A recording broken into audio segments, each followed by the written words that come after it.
Donc voilà la présentation à Hill pour l'Ultra. Donc les fameux disques, les étriers Magura.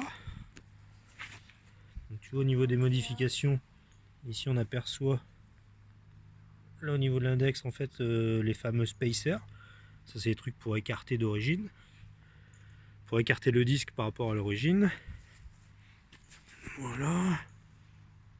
Petit numéro de constructeur qui apparaît ici.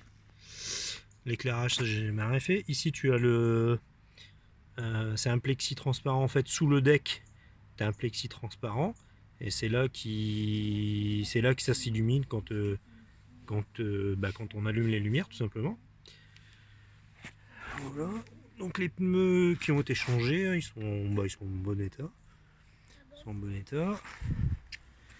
Ça c'est la commande pour la petite quand on part en balade. Donc ici on a les poignées qui ont été changées aussi. Les leviers Magura.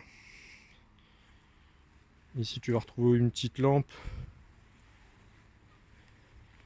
avec l'interrupteur qui va là. C'est alimenté par cette petite batterie là. Ça, je sais plus, ça valait 40-50 balles. Le porte... je suis en train de chercher le nom. La potence. Donc c'est une potence de VTT en fait, hein, grossièrement. Donc ici le compteur clinique et clinique scutter. Les boutons, comme tu vois en fait tous les boutons ont été changés. On retrouve en fait ici l'accélérateur au pouce. Et en fait toutes les commandes qu'il y a d'origine ont été changées par ces boutons chromés. Donc on allume la trotte. Et on a les fameux compteurs qui changent de couleur. Donc là c'est pas hyper flagrant parce que il y a encore un petit peu de soleil à cette heure là.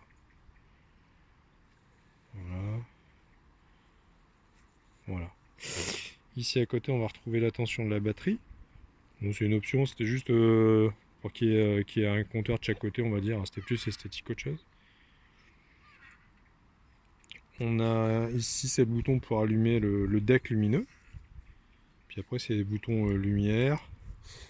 Non, c'est lumière et c'est le bouton pour changer de mode une roue et deux roues. Puis après c'est le bouton d'allumage et le bouton pour activer pour entrer dans le menu, je crois. Ouais, voilà, c'est ça. Voilà. Tac tac tac, voilà pour la partie avant. Il n'y a pas de klaxon. C'était une option possible, mais j'ai abandonné le projet. On retrouve le guidon carbone. Donc voilà pour la partie avant. Après, comme tu vois, le deck, la partie où tu poses tes pieds, elle est relativement propre. Je m'en suis servi très peu tel quel. Moi en fait je l'avais retourné et j'avais mis un film carbone. Donc un peu pour le style.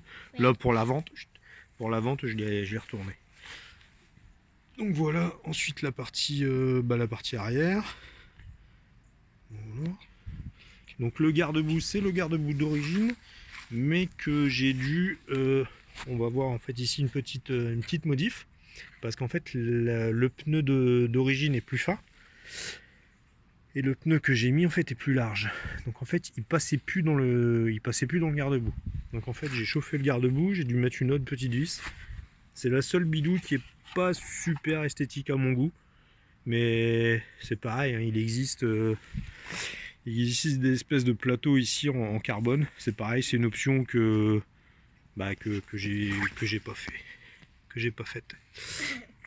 Donc voilà, l'étrier de disque arrière, toujours avec le fameux spacer là qu'on trouve là-bas. Qu'est-ce que je peux encore te dire? Ici tu vas retrouver une béquille. C'est pas la béquille d'origine, c'est une bête béquille de chez Decathlon.